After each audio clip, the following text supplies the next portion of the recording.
अस्सलाम वालेकुम। वालेकुम सलाम। सभी साहब, बहुत शुक्रिया अपना कीमती वक्त देने के लिए।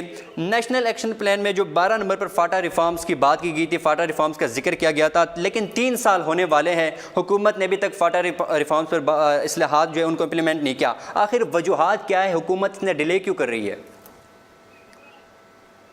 मेरे ख्याल में इसकी वजूहात तो कई हैं। एक तो ये कि मियां नवाज शरीफ साहब इस दौरान पाकिस्तान के हुक्मरान रहे और आप जानते हैं कि उनकी तरजीहात में कभी भी छोटे सूबों के मसाइल वो सरफहरिस्त नहीं रहे।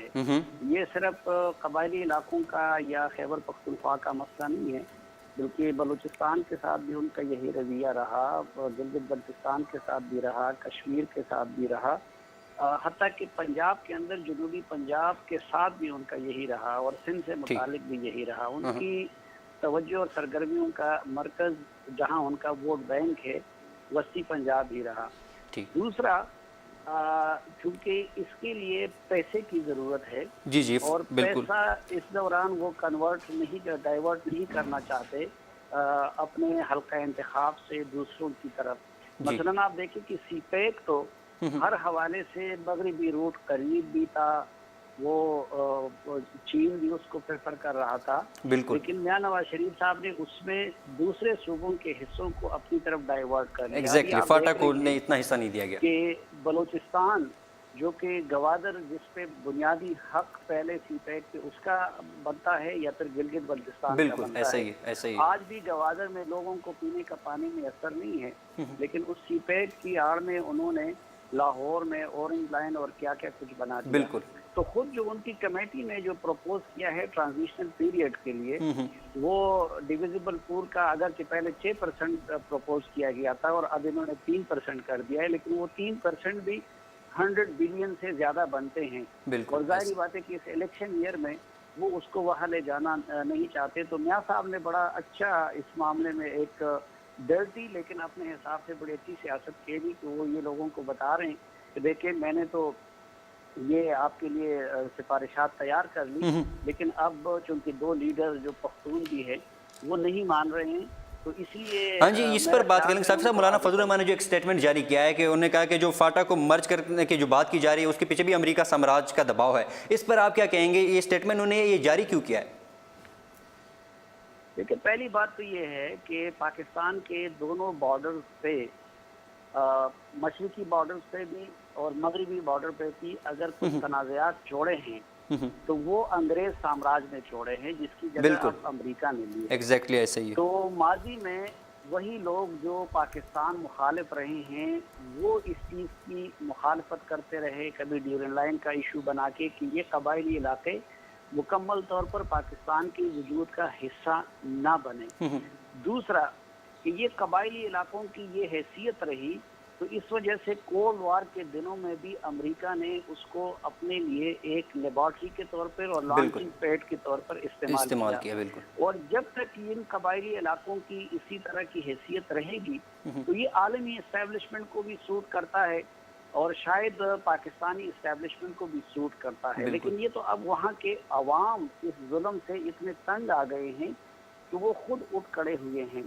बाकी देखिए कि ये जो सिफारिशात हैं, तो सलीम साहब आपको ये लगता है कि जो फजल रहमान ने जो स्टेटमेंट दी वो बिल्कुल सही है? अमेरिका का दबाव है इसके ऊपर?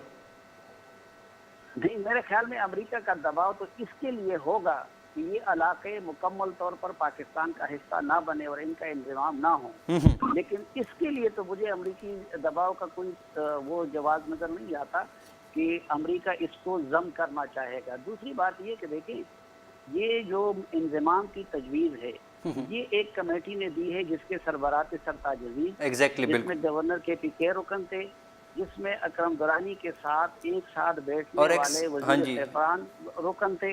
तो ये तो उस हुकूमत ने ये कमेटी बनाई थी जिसके मौलाना फजल रहमान साहब हिस्सा हैं, और फिर उस काबीना ने इन सिफारिशात की मंजूरी दी है जिसमें अकरम दुरानी साहब भी बैठे थे। जब कमेटी बनी उस पर मैंने एतराज़ किया, शाहजीबुल साहब ने किया और लोगों ने किया, पीपल्स पार्टी MP ने किया, लेकिन मौलाना साहब ने और चकजई साहब ने उस पर एतराज़ नहीं किया। फिर उस कमेटी ने ये अपनी रिपोर्ट में ये दावा किया कि हमने तमाम स्टेक होल्डर को कंसल्ट किया और उस वक्त भी इनकी तरफ से कोई मुखालिफाना बयान नहीं आया। तो अब अगर ये अमरीकी एजेंडा है तो फिर तो वो हुकूमत अमरीकी एजेंडे को पूरा कर रही है जिसके मौलाना वो हिमायती और निकल जाए। तो ये तो वो गोया अपने खिलाफ एक चार्जशीट पेश कर रहे हैं अगर खुदा न खास्ता। सबसे साहब आपने बात की कि जो वहाँ के लोग चाहते हैं कि फाटा को KPK में जम किया जाए, लेकिन मेरा एक जरगा हुआ वहाँ के मीरानशाह में जो मलकान हैं, जो मुशरान हैं, उनके साथ मेरा एक जरगा हुआ। उनका ये कहना था कि वो कतन नहीं चाहते कि फाटा को KPK में जम किया जाए। हाँ, अलबत्ता वो ये चाहते हैं कि FCR में कुछ रिफॉर्म्स की जाए, FCR में इस्लाहात लाए जाए और वो FCR के नीचे ही ज़िंदगी गुजारना चाहते हैं। देखिए, पहली बात तो ये है कि ये जो अभी तक इस निज़ाम को वहाँ पे रखा हुआ है, तो एक तो मैंने आपको बता दिया कि आलमी और मकामी एस्टैब्लिशमेंट के लिए ये एक लेबॉर्ट्री की हैसियत। हाँ जी, एग्जैक्टली। जो भी नए तजर्बे करना चाह रहे थे, वो ड्रोन टेक्नोलॉजी को आजमाने का हो, अफगानिस्तान में अपने स्ट्रेटेजिक मकादात पूरे करने, उसको उन्हें इस्तेमाल किया। दूसरा, इस निज़ाम का मुहाफिज सबसे ज़्यादा जो रहा है वो रहे हैं वहाँ के हुकूमत के मरात याफ्ता जो मलकानान थे या पॉलिटिकल एजेंट जो कि वहाँ के बादशाह बने होते हैं।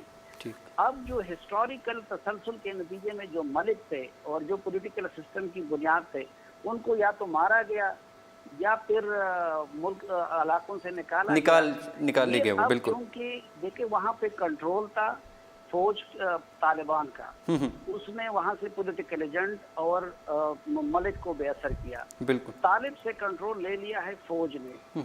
अब फौज जाके कंट्रोल किसी को सपोर्ट करेगी वहां का।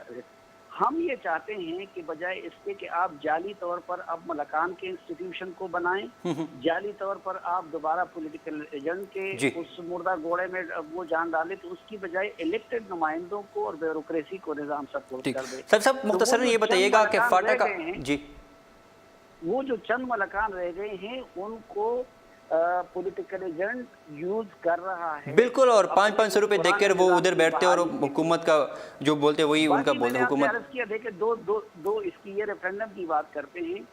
फाटा रिसर्च सेंटर ने जर्मन हुकूमत के स्पॉन्सरशिप से एक सर्वे किया है और वो सर्वे के लिए तमाम जो इस वक्त मुसल्लमा मायारात है उन पे उसको पूरा किया गया है। वो लोगों के बैलेट भी उन्होंने अपने साथ संभाल रखे हैं। उसमें आप देख ले कि वाज़ी अक्सरियत वो उसके हक में है। नंबर 2, जो हुकूमती कमेटी जिस वक्त जा रही थी और हर एजेंसी में और दावा कर रही थी कि हम कंसल्ट कर रहे हैं लोगों से, तो उस वक्त तो किसी ने मौलाना साहब वगैरह ने और किसी ने इनकी बात नहीं की। सब आखिरी सवाल कर रही है कि अक्सरियत ये चाहती है। जी सब आखिरी सवाल मुख्तसरन सिर्फ हाँ और ना में जवाब दीजिएगा। आप देख रहे हैं कि फाटा को KPK में इंजमाम होता, देख रहे हैं फाटा का, हाँ और ना में जवाब दीजिएगा। ये तारीख के पहिए को कोई भी घुमा के पीछे नहीं ले जा सकता।